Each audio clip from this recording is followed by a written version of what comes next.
Just spoke to the Prime Minister of Cambodia relative to stopping the war with Thailand. I am calling the acting Prime Minister of Thailand right now to likewise request a ceasefire and end to the war అంటూ ఆయన ఒక tweet కూడా చేశారు. ఇక cease fire కి రండి, ఇద్దరు war ని ఎండ్ చేయండి అంటూ, which is currently the ragging we happen to be by considering and coincidence currently declining the trade with the both countries. సహజంగా ఇదే మాట చెప్తున్నాడు ట్రంప్. ఎక్కడికి వెళ్ళినా సరే ఇరు దేశాలతో మీరు కనుక యుద్ధం ఆపకపోతే మేము మీతో ట్రేడ్ మానేస్తాం, అంటే వ్యాపారాన్ని మానేస్తాం అంటూ ట్రంప్ ఇక్కడ కూడా ఒక ఆయుధం, తనకు ఏదైతే ఒక గొప్ప ఆయుధం అని చెప్పుకుంటున్నాడో దాన్ని చూపించే ప్రయత్నం చేశాడు.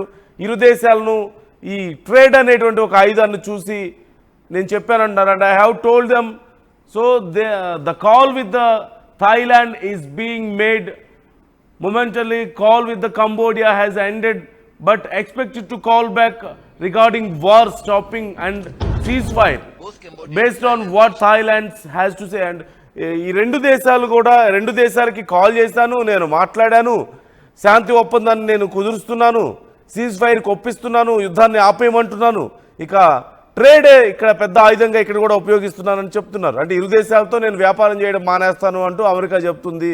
ఇరు దేశాలు దానికి భయపడిపోయి, అమ్మో అమెరికాతో ఇక మన ట్రేడ్ కుదరకపోతే ఎలా అని ఇరు దేశాలు యుద్ధాన్ని ఆపడానికి సంసిద్ధులు అవుతున్నారు అంటూ చెప్పాడు. కానీ ట్రంప్ చెప్పిన తర్వాత కూడా యుద్ధం కొనసాగింది. ప్రతి చోట ట్రంప్ చేస్తున్న పని ఇదే. ఎందుకు చేస్తున్నాడు అనేది ఒకటైతే, ఏం చేస్తున్నాడు అనేది మరొకటి. ఈ రెండు చాలా ముఖ్యమైనటువంటి అంశాలు.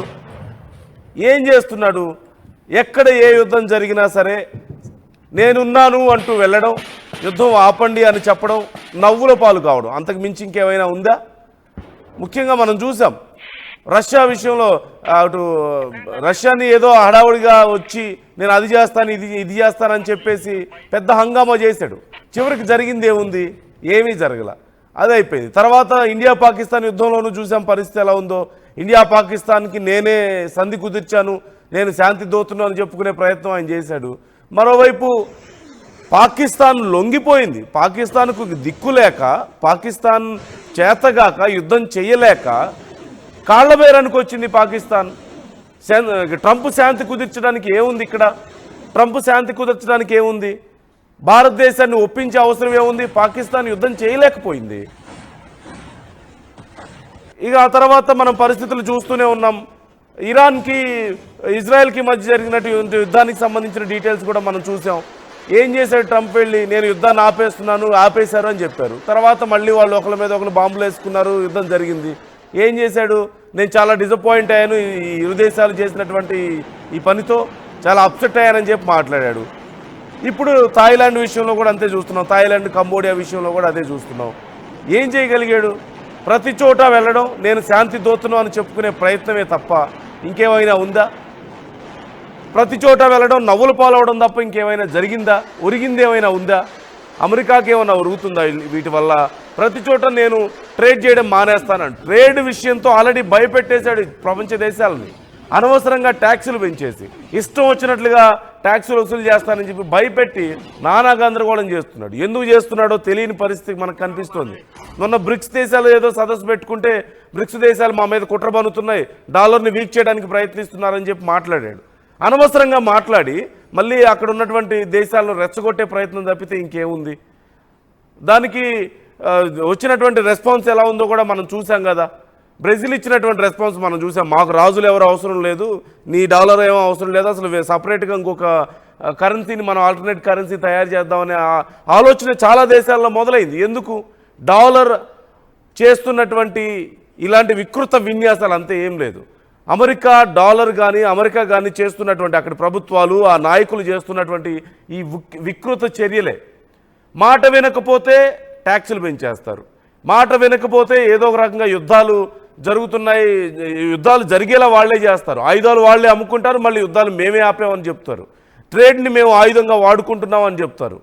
ట్రేడ్ అనే పేరు చెప్పి ఇష్టం వచ్చినట్లు ట్యాక్సులు వసూలు చేసి వాళ్ళని అణగదొక్కే ప్రయత్నం చేస్తున్నారు. ఫలితంగా ఏం జరుగుతుంది? ప్రపంచ దేశాల్లో వ్యతిరేకత వ్యక్తమవుతుంది. సరే, ఎందుకు చేస్తున్నాడు, ఏం చేస్తున్నాడు అనేది మనం చూసాం. ఎందుకు చేస్తున్నాడు అనే ప్రశ్న వచ్చినప్పుడు కేవలం ప్రపంచ దేశాల ముందు చరిత్రలో ఇంత గొప్ప అధ్యక్షుడు ఇంకెవరూ లేరు అమెరికాకి, ప్రపంచ దేశాలకు ఆయన ఒక ఆదర్శంగా చెప్పుకోవాలి అనేదే ఆయన తపనగా కనిపిస్తోంది. నోబెల్ శాంతి బహుమతి సాధించి చరిత్రలో నిలిచిపోవాలి అనేది ఆయన తపనగా మారింది. కానీ ఏం జరుగుతుంది, నిజంగా దానికి తగ్గట్లు ఏమైనా జరుగుతుందా?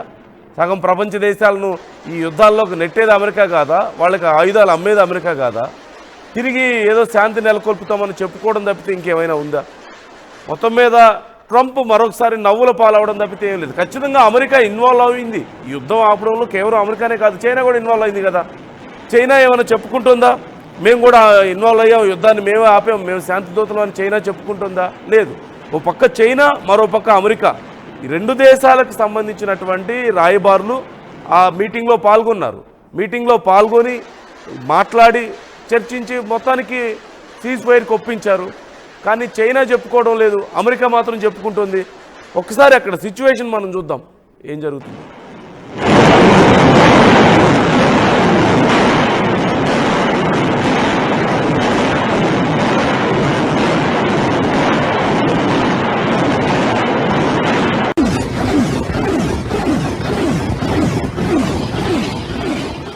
ఇంత ఉద్రిక్తతలు, ఒకరి మీద ఒకరు రాకెట్ లాంచర్స్తో దాడులు చేసుకునే స్థాయికి వెళ్ళినటువంటి పరిస్థితి మనం చూస్తున్నాం. ఖచ్చితంగా అమెరికా ఇన్వాల్వ్ అయ్యి చెప్పినప్పుడు వాళ్ళు చెప్పిన సమాధానం ఒక్కటే, మేమేమీ ఒకరి మీద ఒకరు కక్షలతో చేయడం లేదు, కేవలం మా అస్తిత్వం కోసం చేసుకుంటున్నాం అని చెప్తున్న పరిస్థితి మనకు కనిపిస్తుంది. ఇది ఇప్పుడు మొదలైన సమస్య కాదు, బోర్డర్ సమస్య. థాయిలాండ్కి అలాగే కంబోడియాకి ఎప్పుడో ఫ్రెంచ్ వాళ్ళు అక్కడ ఆక్రమించుకొని వెళ్ళిపోయిన తర్వాత సపరేట్ అయితే ఈ బోర్డర్ వివాదం అనేది అప్పటి నుంచి నడుస్తుంది, ఇప్పటి నుంచి నడుస్తున్న విషయం కాదు కదా. ఈ నేపథ్యంలోనే అక్కడ అడపాదడప కొంచెం ఉద్రిక్త పరిస్థితులు ఏర్పడుతూనే ఉన్నాయి. ఎవరిది ఆ మధ్యలో ఉన్నటువంటి భూభాగం ఎవరిది అనే విషయం మీద పెద్ద చర్చ నడిచింది, చాలాసార్లు దానికి సంబంధించి గొడవలు జరిగాయి. కానీ ఇంత ఉద్రిక్త పరిస్థితులు ఎప్పుడు తలెత్తలేదు.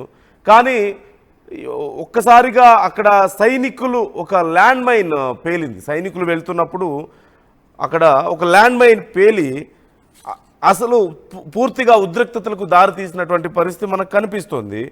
అలాగే ఈ నేపథ్యంలో థాయిలాండ్ F-16 ఈ స్ట్రైక్స్ చేయడం వరుసగా ఇదే మొదటగా ఇక్కడి నుంచే ఎస్కలేట్ అయింది. థాయ్ సోల్జర్స్ ఒక ల్యాండ్ మైన్ పేలుల్లో గాయపడ్డారు. కంబోడియా పెట్టినటువంటి ఒక ల్యాండ్ మైన్ ఆ బోర్డర్లో పెట్టింది, వాళ్ళ బోర్డర్ దాటి రాకూడదని. అక్కడ మొదటిగా దీనికి బీజం పడింది. ఆ తర్వాత ఈ థాయిలాండ్ మళ్ళీ F-16 స్ట్రైక్స్ చేసింది కంబోడియా మీద.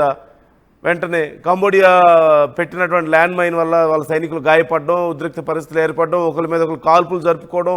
ఇటు థాయిలాండ్ ఏమో F-16తో స్ట్రైక్స్ చేయడం, అటు కంబోడియానేమో అక్కడి నుంచి మళ్ళీ వాళ్ళు రాకెట్ లాంచర్స్తో వాళ్ళు దాడులు చేయడం. ఇలా ఒకదానికొకటి తోడయి యుద్ధం పెద్ద స్థాయిలో పెరిగింది. మొత్తం మీద అక్కడ ఏం జరిగింది, మధ్యలో ఒక టెంపుల్ ఉంది, ఒక శివుడి టెంపుల్ ఉంది. అక్కడ దాన్ని ఓవర్టేక్ చేసుకోవాలనేది మేజర్గా అక్కడ ప్లాన్ కనిపించింది ఆ రెండు దేశాలకు సంబంధించి. ఇంత వార్ జరుగుతున్నప్పుడు అమెరికా ఇన్వాల్వ్ అయింది, మరోవైపు చైనా ఇన్వాల్వ్ అయింది. ప్రపంచ దేశాలు కూడా ఎందుకు యుద్ధం ఎందుకు అని చెప్పి మాట్లాడాయి. భారతదేశం కూడా శాంతిని కోరుకుంది. అక్కడ ఉన్నటువంటి భారతీయులను వెనక్కి రప్పించే ప్రయత్నం చేయడం, భారతీయులు అటు వెళ్ళొద్దని చెప్పడం, ఇవన్నీ మనం చూసాం. మొత్తం మీద సీజ్ ఫైర్కి ఒప్పుకున్నారు, అన్కండిషనల్ సీజ్ ఫైర్ అంటూ చెప్పారు. మలేషియా ప్రధాని అన్వర్ ఇబ్రహీం ఏం మాట్లాడారు ఒకసారి చూద్దాం. Both Cambodia and Thailand reached a common understanding as follows. 1. An immediate and unconditional ceasefire with effect from 24 hours local time, midnight on 28th July 2025.